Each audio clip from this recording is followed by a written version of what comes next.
Login करना पड़ेगा। इसका पैर देखा आपने? नहीं इसको iPad।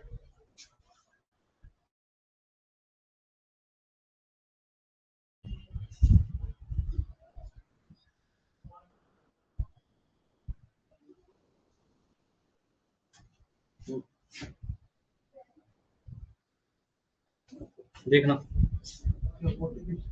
788।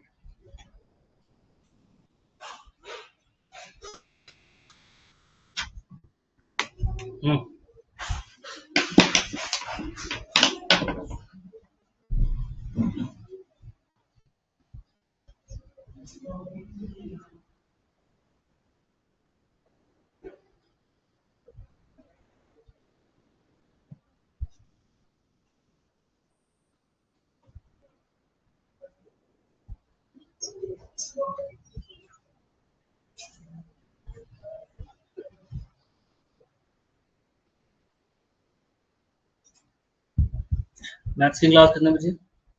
कौन सी न्यू वाली बोल रहा था। न्यू वाली थोड़ी देर में स्टार्ट हो जाएगी। सर आपको सेट करवा रहा था। थोड़ी देर में मतलब सेट करवा रहा, अभी नहीं क्लास चल रही, मतलब सेट करवा रहा था उसको, साथ को करवाएंगे।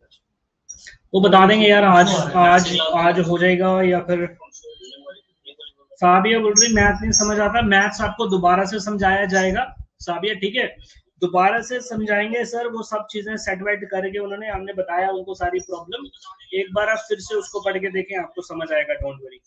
बिलीव मी, वो एक अच्छे टीचर हैं। वो शायद आपके साथ उतनी कनेक्टिविटी नहीं बना पा रहे हैं। हम थोड़ा टाइम से आपको जानते हैं, हमारे साथ आपकी चलती है बातचीत, तो शायद हमारा जो टच है वो ज्यादा है आपसी, है ना, इमोशनल टच है, इसलिए पढ़ने में और पढ़ाने में मजा आ रहा है। शायद उनके साथ थोड़ी सी इस चीज की प्रॉब्लम है, होगा सेट, कोई बात नहीं।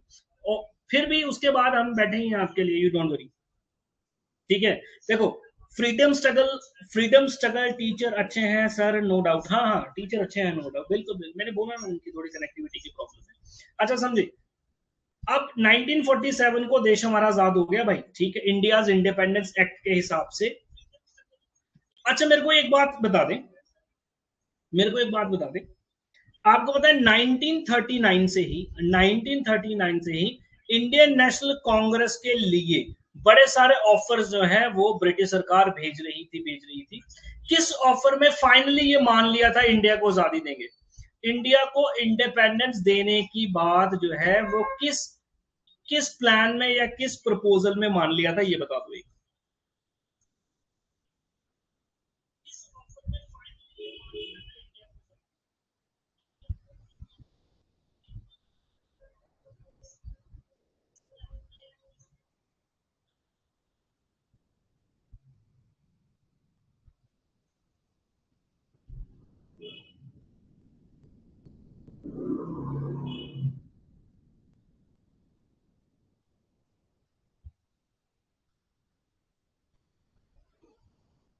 एक आंसर आया है, ठीक है भाई, बाकी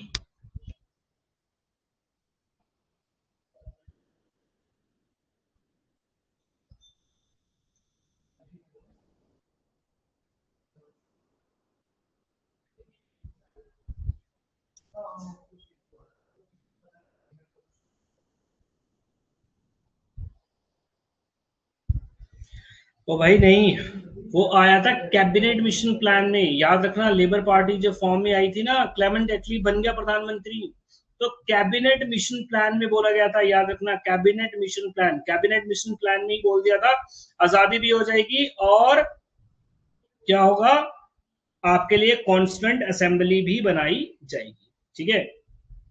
चलते हैं भाई आगे। अब हम बात करेंगे, देखो जब इंडिया आजाद हो गया ना 1947 में, तो इंडिया के सामने ना कई सारी प्रॉब्लम्स थी, इंडिया के सामने कई सारी प्रॉब्लम जो है आई थी, ठीक है। चलें, तो उनमें से एक प्रॉब्लम है इंटीग्रेशन ऑफ प्रिंसली स्टेट्स। बड़े ध्यान से समझना, देखो एक प्रॉब्लम तो ये थी रेफ्यूजीज को रिहैबिलिटेट करना। रेफ्यूजीज, देखो जो लोग पाकिस्तान से इंडिया की तरफ आ रहे थे, तो उनको संभालना इंडिया के सामने बहुत बड़ी प्रॉब्लम थी, बहुत बड़ा प्रेशर था, किस तरीके से इनको संभालेंगे। चलो उनके साथ जो किया ठीक है, उसके बाद आगे चलते हैं।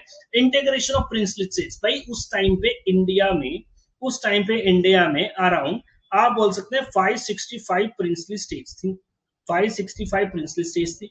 अब ये प्रिंसली स्टेट्स को एक ऑप्शन दिया गया था, भाई इंडिया को ज्वाइन कर लो या पाकिस्तान को ज्वाइन कर लो। ठीक है, इंडिया को ज्वाइन कर लो या फिर आप क्या कर लो, पाकिस्तान को ज्वाइन कर लो।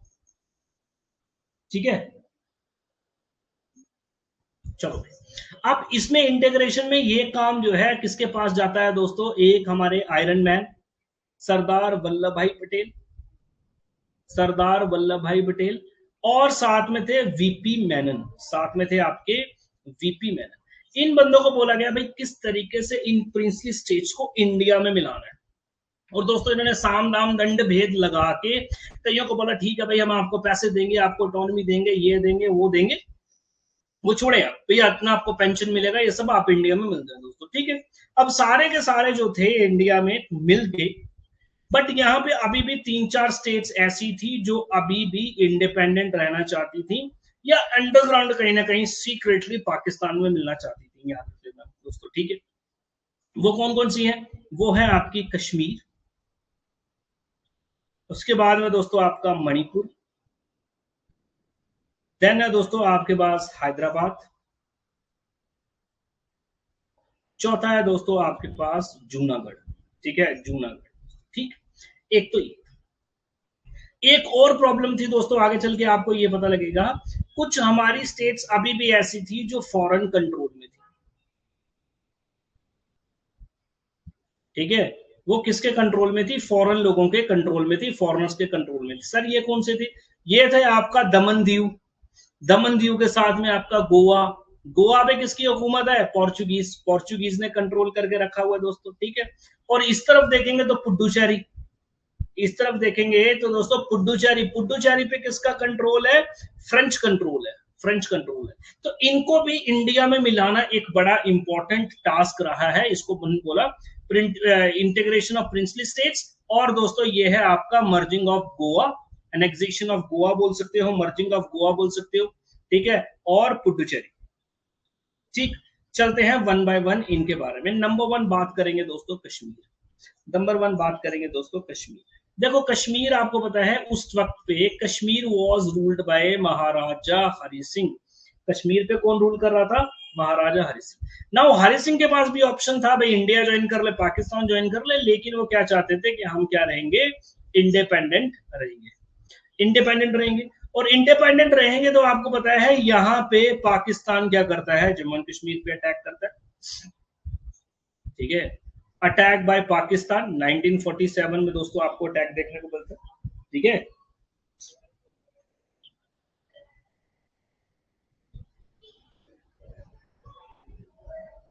ठीक है, अब पाकिस्तान अटैक करता है, अब यहाँ पे है महाराजा हरि सिंह रूल कर रहे हैं।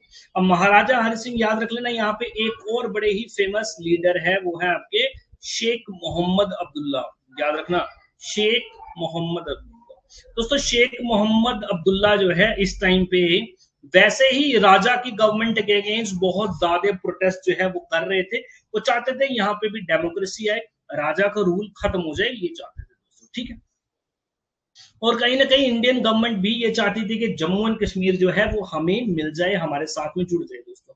ठीक, अब यहाँ पे हो गया अटैक, अब अटैक हो गया तो महाराजा हरि सिंह क्या कर रहे हैं भाई, फोन लगा लिया, भाई जनाब ऐसी ऐसी बात है, हाँ जी नेहरू साहब, शेख मोहम्मद अब्दुल्ला साहब ने लगाया फोन, भाई हेल्प कर दो हमारी।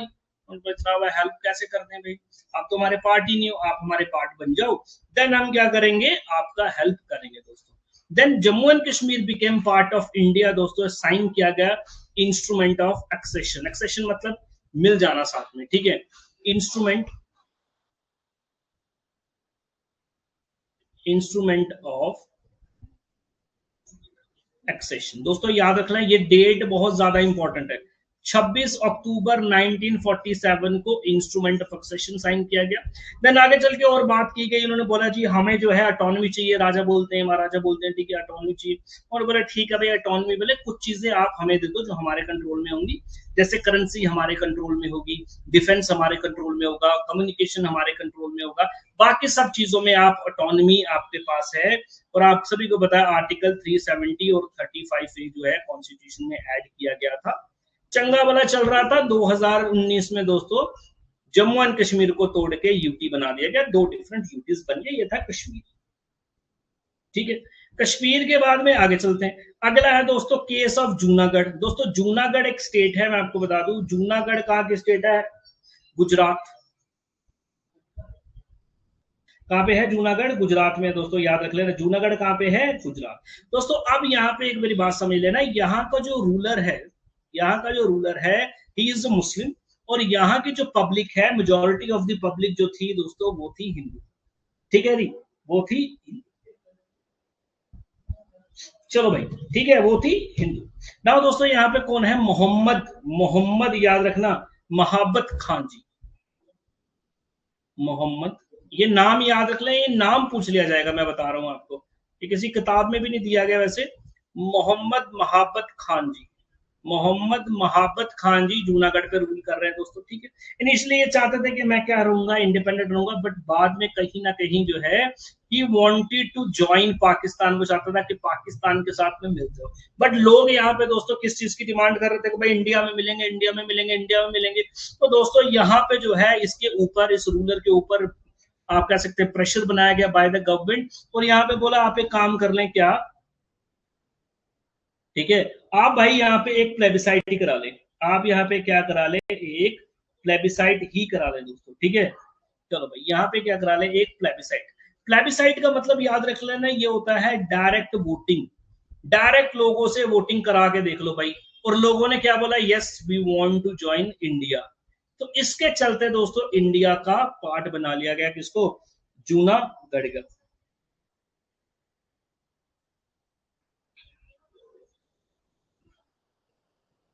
सर इज 370 टेम्पररी, टेम्पो लिखा है, क्या लिखा भाई, टेम्पररी, पंगा इज जस्ट हैपन अगेन। ठीक है, टेम्पररी तो था भाई, ये तो बात बोली गई थी भाई टेम्पररी है, ये बाद में देखेंगे, इस पे क्या बात करनी है वो बाद में देखी जाएगी। ठीक है, हाँ आर्टिकल 335A जो था ना, वो लोगों से रिलेटेड था, लोगों से रिलेटेड, लोगों से रिलेटेड मतलब लोग जो है वही यहाँ पे जमीन ले पाएंगे जो बाशिंदे हैं, वही नौकरी कर पाएंगे जो बाशिंदे हैं, जो एक्चुअल बाशिंदे हैं। ठीक है, वो 35A था। 370 बोलता है अलग कॉन्स्टिट्यूशन होगा, अलग फ्लैग होगा, इस तरीके से 370 बोलता है। अब इस बात को छोड़ दो, अब दो दो स्टेट्स देखी, कश्मीर को कैसे जोड़ा, instrument of accession, instrument of accession. Junagadh को कैसे जोड़ा, प्लेबिसाइड, जूनागढ़ को कैसे जोड़ा, प्लेबिसाइड। ठीक है, आगे चलते हैं। तीसरा है दोस्तों हैदराबाद। दोस्तों हैदराबाद में बता दूं, हैदराबाद को कैसे जोड़ा, हैदराबाद को जोड़ा है मिलिट्री एक्शन से, हैदराबाद को कैसे जोड़ा, मिलिट्री एक्शन से। अब बात समझना मिलिट्री एक्शन क्या है दोस्तों। हैदराबाद का जो यहाँ पे रूलर है दोस्तों, उसका नाम क्या है, निजाम, निजाम, निजाम उस्मान अली, याद रख लेना ये नाम, मीर उस्मान अली दोस्तों इसका नाम था, मीर उस्मान अली दोस्तों। ठीक, मीर उस्मान अली याद रख लेना।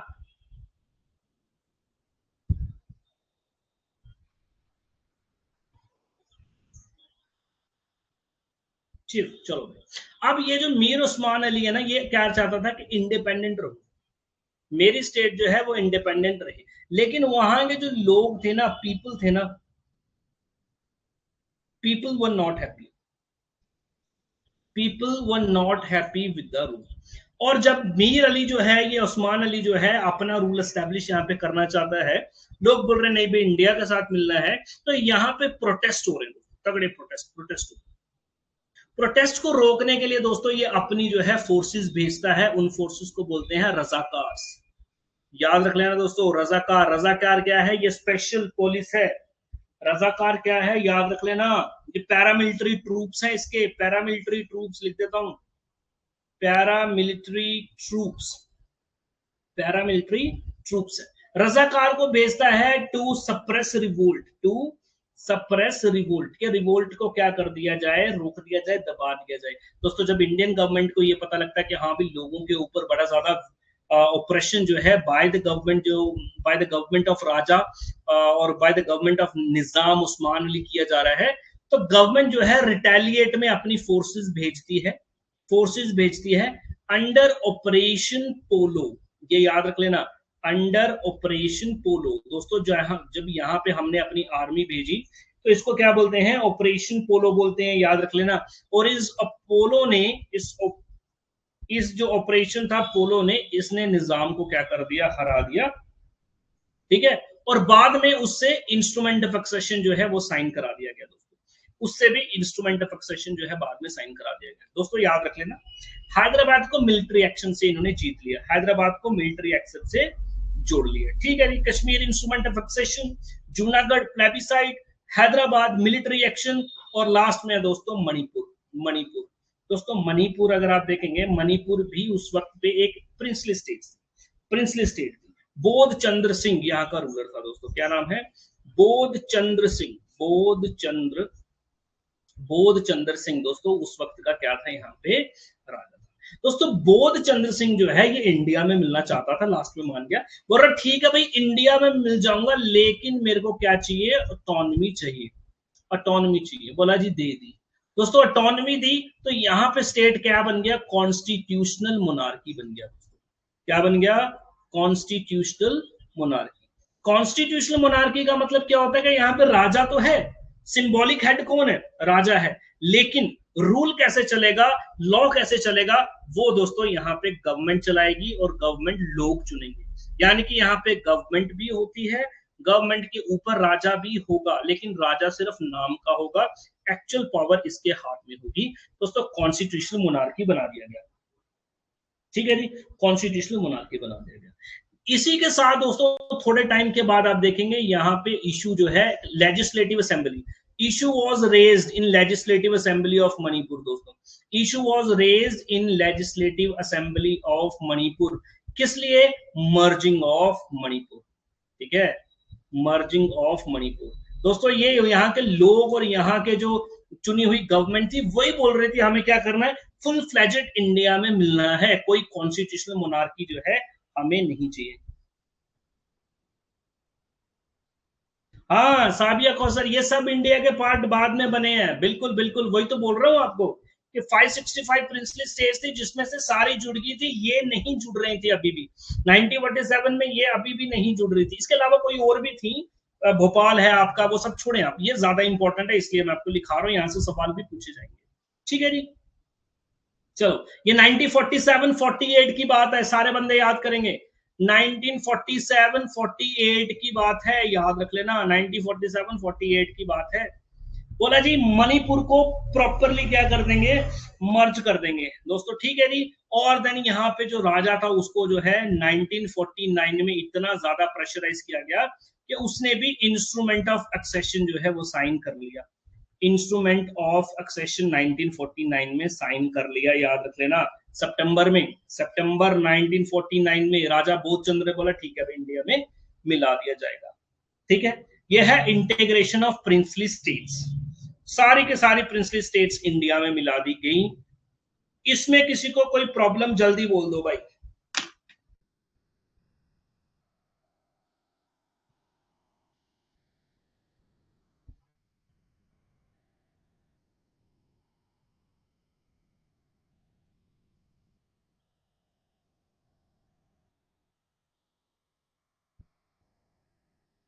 नो, ठीक है। अगला प्रॉब्लम दोस्तों, इंडियन सरकार के सामने अगली जो प्रॉब्लम थी वो थी रीऑर्गेनाइजेशन ऑफ स्टेट्स। बड़े ध्यान से समझना मेरे भाई, अभी बोल दिया, देखो पहले भी इंडिया जब बना तो यहाँ पे ब्रिटिश इंडियन प्रोविंसेस थे, ब्रिटिश इंडियन प्रोविंसेस मतलब वो इलाके सारे के सारे जहां पे ब्रिटिश लोग राज कर रहे थे सीधा, जैसे कि पंजाब है, यूपी है, यहाँ पे सब, ठीक है। और इसमें जुड़ गई 565 प्रिंसली स्टेट्स, ठीक है। तो अब इतनी छोटी छोटी 565 प्रिंसली स्टेट्स को एडमिनिस्ट्रेशन करना है तो इतनी छोटी छोटी यूनिट्स थोड़ी चलेंगी। अब दोस्तों मुद्दा उठ गया भाई, स्टेट को क्या करना है, रीऑर्गेनाइज करना है, स्टेट को क्या करना है, रीऑर्गेनाइज करना है, ठीक है जी। एरिया वेरिया घटा बढ़ा के जोड़ के हम क्या करेंगे, स्टेट्स की फॉर्मेशन करेंगे, जैसे आज है 28 स्टेट्स है ना, बोला जी स्टेट्स को क्या करेंगे, रीऑर्गेनाइज करेंगे। अब रीऑर्गेनाइज करेंगे, कई सारे बेसिस हैं, ठीक है, कि भाई एडमिनिस्ट्रेशन में इजीनेस होना चाहिए, ठीक है ना, सबसे बेस्ट तो चाहिए ना, एडमिनिस्ट्रेशन में इजीनेस होना चाहिए, ठीक, और डेवलपमेंट होनी चाहिए। लेकिन यहाँ पे दोस्तों एक बड़ी प्रॉब्लम आपको देखने को मिलती, वो है लिंग्विस्टिक बेसिस। लिंग्विस्टिक बेसिस, कई लोग, इवन की कई छोटी छोटी स्टेट्स डिमांड कर रही थी कि हमारी स्टेट बनाओ, किस बेसिस पे? लैंग्वेज पे बेस। दोस्तों लैंग्वेज जो है ना, लैंग्वेज लैंग्वेज एक बड़ी यूनाइटिंग फोर्स होती है। लैंग्वेज जो है एक बहुत बड़ी यूनाइटिंग फोर्स होती है। फॉर एग्जाम्पल मैं आपको बताता हूँ, फॉर एग्जाम्पल के लिए, we the people of Jammu and Kashmir, जो हम जम्मू एंड कश्मीर के जो लोग हैं, ठीक है, ठीक, फॉर एग्जाम्पल के लिए जम्मू एंड कश्मीर के जो लोग हैं, फॉर एग्जांपल बेंगलोर में मिले, वहां पे सब लोग जो हैं वो कन्नड़ लैंग्वेज बोल रहे हैं या इंग्लिश बोल रहे हैं, बट वहीं पे अगर आपको कोई बंदा मिल जाए जो डोगरी बोल रहा है या फिर जो कश्मीरी बोल रहा है, तो आप उसको देख के बड़ा खुश हो जाओगे और आपकी दोस्ती उसके साथ बड़ी जल्दी हो जाएगी, आपको प्यार हो जाएगा उस बंदे के साथ।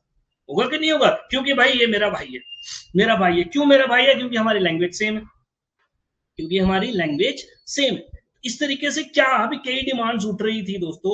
ऐसी सबसे पहले डिमांड उठी दोस्तों आंध्र प्रदेश से। आंध्र प्रदेश में बड़ी तगड़ी ये डिमांड उठ रही थी कि भाई हमारी स्टेट अलग कर दो। उस वक्त ये मद्रास तमिलनाडु जो आपका इलाका है, कर्नाटका, कई सारे रीजन्स में बोला, वो लोग जो तेलुगु बोलते हैं, आंध्र प्रदेश की लैंग्वेज है, याद रखना तेलुगु, वो जो तेलुगु बोलते हैं, बोल रहे हैं अलग कर दो। सबसे बड़ी डिमांड यहां से उठी थी। फिर ऐसी सिमिलर डिमांड पूरे के पूरे इंडिया में दोस्तों उठ रही थी कि भाई लैंग्वेज के बेसिस पे आप हमारी स्टेट को बनाओ। अब दोस्तों ये प्रॉब्लम वाली चीज है यार, लैंग्वेज के बेस पे कैसे बनाओ? लैंग्वेज के बेस पे फॉर एग्जांपल अगर मैं आपके बनाने के लिए स्टेट चल जाए, तो जम्मू एंड कश्मीर ही देखो कितनी स्टेट्स बनती है। एक बनेगा, एक बन जाएगा कश्मीर, बन गया, कश्मीर में कश्मीरी बोल रहे हैं लैंग्वेज, एक बन गया, ठीक है। दूसरा बनेगा जम्मू, डोगरी बोलते हैं, ठीक है भाई। अब जम्मू जो प्रोविंस है उसमें भी कई सारे स्टेट्स बनेंगे दोस्तों। आप चलेंगे किश्तवाड़, डोडा, भद्रवा, इन रीजन्स में अगर आप जाएंगे तो वहां पे भद्रवाई लैंग्वेज बोली जा रही है, तो भाई ये अलग स्टेट बनी जाएगी। भद्रवाई लैंग्वेज बोलेंगे ना तो ये अलग स्टेट बन गई। फिर इस तरफ चले जाएंगे पीर पंजाल दोस्तों, आप देखेंगे पुंछ रजौरी, वहां पे पुंछी लैंग्वेज बोल रहे हैं, पुंछी लैंग्वेज बोल रहे हैं, तो दोस्तों वो एक अलग फिर स्टेट बनेगी, ठीक है। रामबन है आपका, रामबन है, उधमपुर है, यहाँ पे पहाड़ी लैंग्वेज बोल रहे हैं, तो फिर वो अलग बनेगी। मेरी बात समझ रहे हो आप? तो कितनी स्टेट एक वजह तो बोला यार लैंग्वेज बेस तो बड़ी प्रॉब्लम है, लेकिन दोस्तों ये डिमांड बढ़ती चली गई, बढ़ती चली गई, बढ़ रही है, बढ़ रही है, बढ़ रही है, ठीक है, ठीक है, याद रख लेना।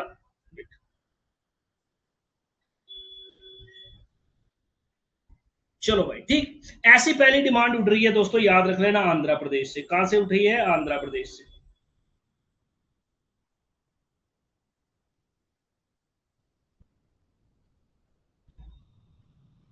चलो आंध्र प्रदेश की थोड़ी सी केस स्टडी समझो दोस्तों। आंध्र प्रदेश में ये जो मूवमेंट है ये चल ही रहा था दोस्तों, क्योंकि बोल रहे थे, डिमांड कर रहे थे लैंग्वेज बेस पे, ठीक है। तो यहाँ पे एक फ्रीडम फाइटर है, नाम है पोट्टी श्रीरामल्लू। क्या नाम है? पोट्टी श्रीरामल्लू, ठीक है। पोट्टी श्रीरामल्लू दोस्तों, पोट्टी श्रीरामल्लू दोस्तों, ये क्या चल गया? फास्ट पे चल गया भाई, मैं मर जाऊंगा, मैं भूख हड़ताल करूंगा दोस्तों, याद रख लेना। 54 डेज की भूख हड़ताल की भाई इन्होंने, 54 डेज की भूख हड़ताल की कि भाई आंध्र प्रदेश बनाया जाए, बनाया जाए, बनाया जाए दोस्तों। उसके बाद इनकी क्या हो जाती है? डेथ। और जब भी स्ट्रगल में जब किसी बंदे की शहादत होती है, डेथ होती है, तो लोग बहुत तगड़े लेवल पर भड़क जाते हैं, ठीक है जी। तो यहाँ पे भी आप देखेंगे लैंग्वेज बेसिस पे दोस्तों यहाँ पे बढ़ गया। और आगे चल के देखेंगे 1953 में, 1953 में आंध्र प्रदेश पहली स्टेट बनी, याद रखना ना, फर्स्ट स्टेट बनी to be framed on the basis of language. Language के बेसिस पे पहली स्टेट कौन बनी है? आंध्र प्रदेश बनी है, याद रख लेना। कौन बनी है? आंध्र प्रदेश। आगे चल के बनती गई आंध्र प्रदेश की। इतनी सी बात याद रख लो दोस्तों। आंध्र प्रदेश में कौन सी लैंग्वेज बोलते हैं? याद रख लेना, तेलुगु लैंग्वेज बोलते हैं, तेलुगु लैंग्वेज, ठीक है, तेलुगु लैंग्वेज बोलते हैं। चलो आगे। अब स्टेट जो है 1947 में जब आजाद हम हो गए, तो इस बात पे चर्चा चल रही थी किस तरीके से स्टेट्स को रीऑर्गेनाइज करें। भाई अब स्टेट्स को रीऑर्गेनाइज करने के लिए कई सारी कमेटीज का गठन किया गया, कई सारी कमेटीज को बिठाया गया दोस्तों। क्यों? क्योंकि पहले एक कमेटी बनी दोस्तों, दूसरी कमेटी बनी, फाइनलाइज हो ही नहीं रही थी बात, फाइनलाइज बात हो ही नहीं रही थी, याद रख लेना। ठीक है दोस्तों, पहली कमेटी बनी है दोस्तों आपकी धर कमीशन। पहली कमेटी कौन सी है, ये कमेटी याद रख लेना, कमेटी याद रखनी है आपने ये। चलो भाई, पहली आ गई आपकी धर कमीशन। धर कमीशन बनी है आपकी जून 1948। ठीक है जी। हाँ, दे ऑल्सो स्पीक हैदराबादी। ठीक है यार, हैदराबादी प्रॉपर कोई ट्रेडिशनल लैंग्वेज नहीं है। चलो भाई, हाँ हो गया, धर कमीशन हो गया जून 1948 दोस्तों। चेयरमैन कौन है, एस के धर। चेयरमैन कौन है, एस के। अब इनको बोला भाई देखो भाई किस तरीके से डिवाइड करनी है कंट्री, मतलब डिवाइड नहीं करनी है, रीऑर्गेनाइज करनी है, तो बताओ जी कैसा। दोस्तों इसने ना आते ही लिंग्विस्टिक बेसिस जो है रिजेक्ट कर दिया। बोल रहा है जी लैंग्वेज के बेसिस पे हम क्या करेंगे, स्टेट को रीऑर्गेनाइज नहीं कर सकते। ये बोलते हैं कैसे नहीं, ज्योग्राफिकल कॉन्टिन्यूटी होनी चाहिए जी, फाइनेंशियल सेल्फ रिलायंस होना चाहिए, ऐसी ऐसी सब चीजें होनी चाहिए। छोड़ो आप इसको। तो धर कमीशन दोस्तों जो आपकी पहली थी, ये क्या होगी दोस्तों, फेल होगी। धर कमीशन से बात नहीं हुई क्योंकि लोग जो है बड़े गुस्से में थे। तो पहली होगी धर कमीशन। धर कमीशन के बाद में एक और कमेटी बनाएगी, जेवीपी कमेटी दोस्तों। जेवीपी में बड़े खास बंदे हैं दोस्तों, एक तो है जवाहरलाल नेहरू साहब। ठीक है जी, जवाहरलाल नेहरू साहब है दोस्तों। वल्लभ भाई पटेल है, वल्लभ भाई पटेल है। ठीक है, एंड पतंबरम सीतारमैया, पितंबरम सीतारमैया। ये तीन बंदे दोस्तों इस कमेटी में बैठते। हाँ भाई, देखेंगे किस बेसिस पे हम इनको बांट सकते हैं। ठीक है जी। इन्होंने भी बोला भाई लैंग्वेज बेस पे बांटना जो है वो ठीक नहीं होगा, इनको सिक्योरिटी पर्पस पे ठीक है, सिक्योरिटी भी होनी चाहिए स्टेट की, और उनमें यूनिटी भी होनी चाहिए, इकोनॉमिक प्रॉस्पेरिटी भी होनी चाहिए। दोस्तों ये भी कुछ खास इंपॉर्टेंट काम नहीं कर पाए। खास इंपॉर्टेंट काम दोस्तों याद रख लेना, ये भी नहीं कर पाए, तो ये भी क्या हो गया दोस्तों, फेल होगी। ठीक है, ये भी क्या होगी, फेल होगी। ये भी 1948 की ही कमेटी है दोस्तों, दिसंबर। लास्ट कमेटी दोस्तों रीऑर्गेनाइजेशन ऑफ स्टेट के रिस्पेक्ट में जो बनाएगी वो है फजल अली कमीशन। याद रख लेना, फजल अली कमीशन। तीन कमेटीज मैंने आपको पढ़ाई है, ये फजल अली कमीशन। फजल अली दोस्तों लास्ट में मान जाते हैं, फजल अली कमीशन लास्ट में बोल जाते हैं भाई ठीक है लिंग्विस्टिक बेस पे बनाओ, लिंग्विस्टिक बेस पे बनाओ। ये दिसंबर 1953 है, 1953 दोस्तों। बिकॉज इससे पहले आंध्र प्रदेश जो है वो बन चुका है लिंग्विस्टिक बेसिस पे, क्योंकि यहाँ पे दंगा हो रहा है, फसाद हो रहा है, लोग मर रहे हैं, काट रहे हैं एक दूसरे को।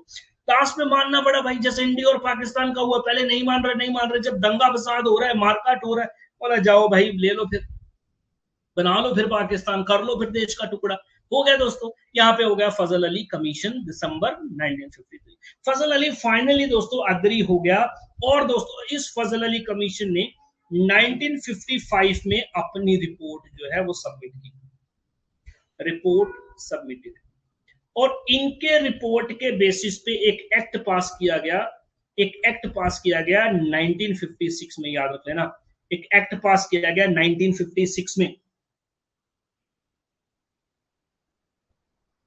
क्या बोल रहे हो भाई,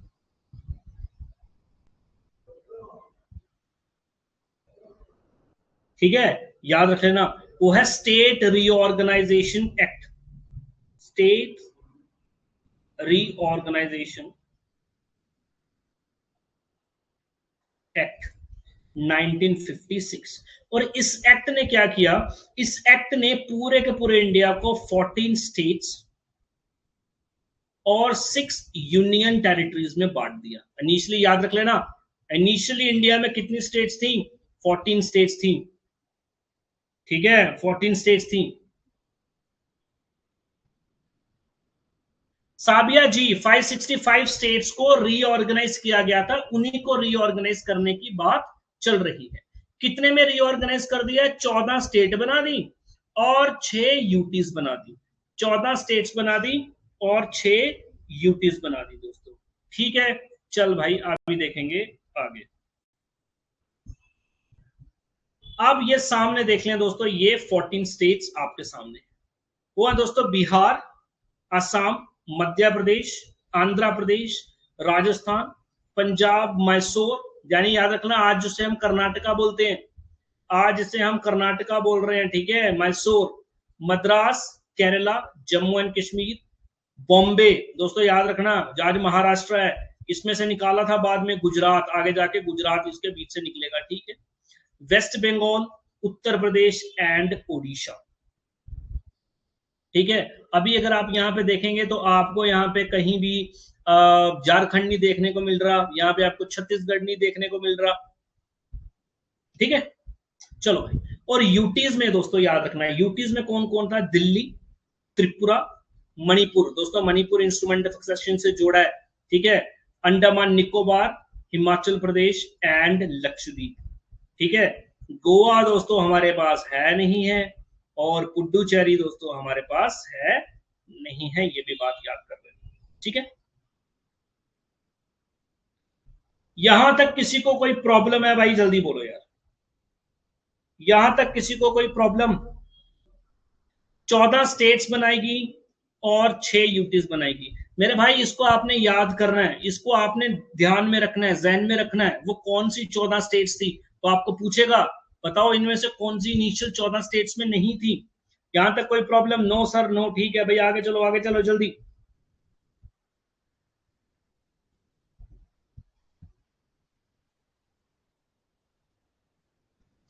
ठीक है भाई, चलेंगे आगे। अब दोस्तों थोड़ी सी और मैं आपको यहाँ पे ये लिस्ट देख लो, ये थोड़ी लिस्ट देख लो, ठीक है। 1956 में 1956 में 1956 में आपके पास 14 स्टेट्स हैं और 6 यूटीज हैं, ठीक है जी। ये यूटीज आगे चल के स्टेट्स में तब्दील हो जाएंगी, याद रख लेना, ठीक है। चलो दोस्तों, द ईयर वाज 1960। 1960 में क्या हुआ, बॉम्बे जो मैंने आपको बताया दोस्तों, अब बॉम्बे में 2 डिफरेंट रीजन्स हैं, एक महाराष्ट्र बोलता है, दूसरा गुजराती बोलता है, तो दोस्तों लैंग्वेज बेस की बात चल रही है, तो बॉम्बे में से महाराष्ट्र निकाला जो मराठी लैंग्वेज बोलते हैं, और एक गुजरात निकाला जो गुजराती लैंग्वेज बोलते हैं। गुजरात याद रख लेना मेरे भाई, गुजरात 15वीं स्टेट बनती है, गुजरात 15वीं स्टेट बनती है, ठीक है जी। चलो भाई, 1963 में दोस्तों आप देखेंगे नागालैंड आपको मिल जाता है। 66 में नॉट मच इंपॉर्टेंट, 66 में दोस्तों जो आपका पंजाब था, देखो पंजाब में पंजाबी बोलते हैं, हरियाणा में हिंदी बोलते हैं, जिसे आप हरियाणवी बोलते हैं, तो पंजाब को दोस्तों काट के एक निकाल दिया गया हरियाणा। 1966 में पंजाब से क्या निकाल दिया गया, हरियाणा निकाल दिया गया, याद रखना, ठीक है जी। 2000 में दोस्तों काफी ज्यादा रीऑर्गेनाइजेशन आपको देखने को मिलती है, ठीक है जी। चलो भाई, बिहार था, बिहार में से निकाला झारखंड, बिहार में से निकाला झारखंड। उत्तर प्रदेश था, उत्तर प्रदेश का जो पहाड़ी रीजन था उसको निकाल दिया उत्तराखंड, उत्तर प्रदेश में जो पहाड़ी बेल्ट थी वो निकाला उत्तराखंड, दोस्तों उत्तराखंड अलग स्टेट नहीं थी, याद रख लेना। देन मध्य प्रदेश, मध्य प्रदेश से निकाल दिया दोस्तों छत्तीसगढ़, आज दोनों मध्य प्रदेश और छत्तीसगढ़ दोनों को सेंट्रल इंडिया बोलते हैं, और छत्तीसगढ़ मध्य प्रदेश से ही निकला है दोस्तों, ठीक है। 2014 में आपको पता है आंध्र प्रदेश से निकाला तेलंगाना, और 2019 में जम्मू एंड कश्मीर को तोड़ के जम्मू एंड कश्मीर एक यूटी बनाई, लद्दाख दोस्तों एक यूटी बना दिया, ठीक है। आगे चलते हैं, अब बात करते हैं कुछ वो हमारी टेरिटरीज जो फॉरेनर्स के कब्जे में थी, और वो है दोस्तों गोवा एंड पुडुचेरी, याद रख लेना दोस्तों, ठीक है। गोवा, दमन दीव, गोवा और दमन दीव जो है ये पोर्चुगीज के कंट्रोल में था, आप सभी को पता है। यहां पे इंडियन आर्मी एक ऑपरेशन चलाती है, ऑपरेशन विजय, ऑपरेशन विजय दोस्तों। हैदराबाद को कैप्चर किया ऑपरेशन पोलो, पोर्चुगीज के अगेंस्ट जो हमने ऑपरेशन किया दोस्तों ऑपरेशन विजय, ठीक है जी, ऑपरेशन विजय, तो 1961 में इसको हमने कैप्चर कर लिया। और पुडुचेरी में आपको पता है डिफरेंट जो आपकी सेटलमेंट्स है, जैसे कि माहे है, जैसे कि यानम है, जैसे कि कराईकाल है, ये अलग अलग सेटलमेंट है, और पुडुचेरी खुद है। इन चारों को मिला के ठीक है, और चंद्र नागौर एक और है दोस्तों, ठीक है, वो वेस्ट बंगाल में है, चंद्र नागौर। विजय का मतलब होता है विक्ट्री, विजय का मतलब होता है विक्ट्री, ये ऑपरेशन है, एक ऑपरेशन करते हैं ना, एक कंपेन लॉन्च करते हैं, विजय का मतलब होता है विक्ट्री, ठीक है। चलो भाई, और 1963 में फ्रांस से हम ये सारे के सारे एरियाज जो है वो अपने कंट्रोल में ले लेते हैं एक एग्रीमेंट के तहत। यहाँ पे कोई वॉर वगैरह नहीं होती है जैसे पोर्चुगीज में हुई है, यहाँ पे एग्रीमेंट के साथ में हमारे पास ये टेरिटरीज ले लेते हैं दोस्तों, ठीक है। टेरिटरीज अंडर फॉरेन कंट्रोल, देख रहे हैं दोस्तों। अब लास्ट प्रॉब्लम मैं आपको बता दूं दोस्तों क्या है, वो है नेशनल लैंग्वेज की। अब हमारा एक नेशन बना है, हर एक मुल्क की एक नेशनल लैंग्वेज होती है। भाई अब हमारे देश की कौन सी नेशनल लैंग्वेज है? आप बोलोगे हिंदी, नो। आप बोलोगे इंग्लिश, नो। हमारे देश की कोई नेशनल लैंग्वेज नहीं है। जैसे हिंदी में आपने सुना होगा, यार हिंदी भी मेरी बड़ी बुरी है यार, छोड़ो। बोलते हैं ना राष्ट्रीय भाषा, हिंदी हमारी मातृभाषा है, राष्ट्रीय भाषा है, दोस्तों नहीं है। याद रख लेना, नो नेशनल लैंग्वेज। कोशिश की थी हिंदी को बनाया जाए, कोशिश की थी हिंदी को बनाया जाए, लेकिन साउथ इंडिया आपको पता है फिर वो पंगा कर देता है, बिकॉज वो बोलते हैं कैसे आप बना सकते हो। पूरा का पूरा इंडिया हिंदी लैंग्वेज नहीं बोलता है, हिंदी लैंग्वेज नहीं बोलता, तो नहीं बोलता तो नेशनल लैंग्वेज नहीं हो सकती। इसके बाद दोस्तों अगला है ऑफिशियल लैंग्वेज, अगला है ऑफिशियल लैंग्वेज। मेरे भाई ध्यान से समझना, ऑफिशियल लैंग्वेज, हाँ, ऑफिशियल लैंग्वेज ऑफ यूनियन लिख रहा हूं, ऑफिशियल लैंग्वेज ऑफ यूनियन मतलब जो हमारी सेंट्रल गवर्नमेंट है, पार्लियामेंट में बैठी है, काम कर रही है, वो कौन सी लैंग्वेज यूज करेगी।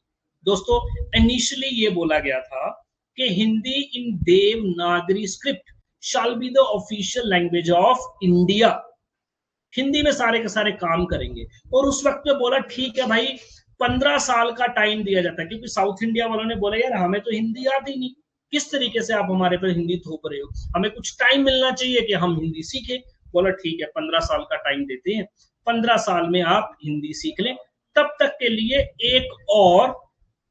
एक और लैंग्वेज ऑफिशियल लैंग्वेज की तरह ट्रीट किया जाएगा, वो होगा इंग्लिश, ठीक है दोस्तों, वो होगा इंग्लिश। लेकिन दोस्तों आज तक भी याद रखना, हिंदी और इंग्लिश दोनों ही ऑफिशियल लैंग्वेज की तरह चल रही हैं, इंग्लिश लैंग्वेज को खत्म नहीं किया गया। बीजेपी गवर्नमेंट कोशिश करती है इसको खत्म करने की, लेकिन साउथ इंडिया इस पे बहुत ज्यादा बवाल करता है, जो कि करना भी चाहिए, बिकॉज जो लैंग्वेज पूरा का पूरा इंडिया नहीं यूज करता, नहीं बोलता, उसको हम कैसे बना सकते हैं। इंग्लिश तो कंपैरेटिवली सभी यूज करते हैं और हम कर रहे हैं, तो ये नेशनल लैंग्वेज ऑफिशियल लैंग्वेज याद रख लेना। इसके अलावा दोस्तों 8th शेड्यूल में 22 रिकॉग्नाइज्ड लैंग्वेज भी हैं, 22 रिकॉग्नाइज्ड लैंग्वेजेस भी हैं जो डिफरेंट स्टेट्स में बोली जाती हैं और यूज की जाती हैं।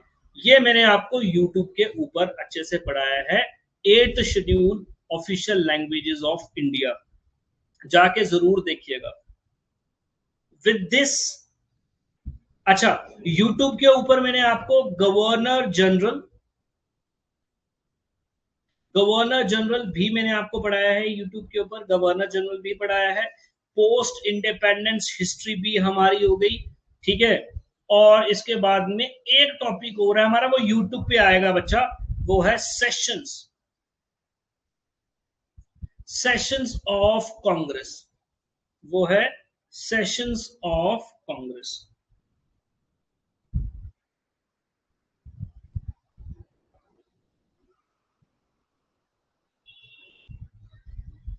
सबको मॉडर्न इंडियन हिस्ट्री अच्छे से समझ आई?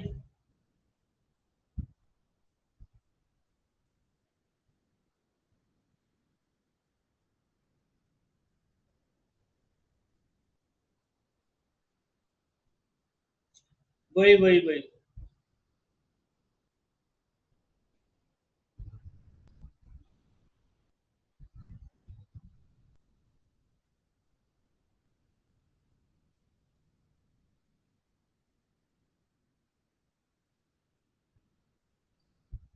पढ़ाएंगे पढ़ाएंगे, प्रियंका शर्मा पॉलिटी लाइव पढ़ाएंगे।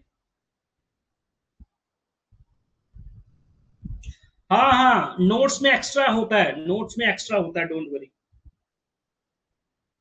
अच्छा, अब मैं क्या सोच रहा हूं, थोड़ा समझे। मैं ये सोच रहा हूं कि हम एक बार एक बार हम सुन लें। एंशियंट, मिडीवियल और मॉडर्न एमसीक्यूज इनके कर लें, कैसा रहेगा?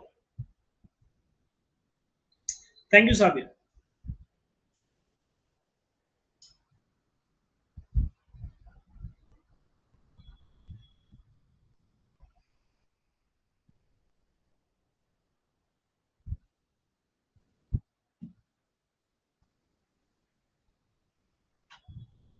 ठीक है, प्रॉपर वे में, ये नहीं है भाई एक दो एमसीक्यू 10-12 एमसीक्यू, ना ना ना ना, पूरे पूरे एमसीक्यू, मतलब तगड़े तगड़े 30-30 40-40 50 एमसीक्यू, बढ़िया से।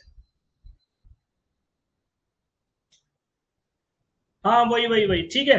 अभी हम पूरे की पूरी एंशियंट मिडीवियल मॉडर्न एमसीक्यू के थ्रू टेस्ट लेंगे, रोज शाम को 5 बजे जो हमारा चल रहा है, ये एप्लीकेशन प्लस यूट्यूब के ऊपर हम रन करेंगे, ठीक है।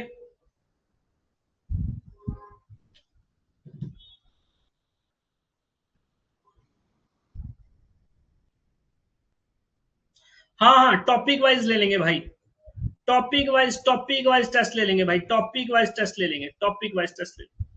ठीक है भाई, ठीक है। क्लास को करते हैं यहां पे and. Thank you very much, have a great day.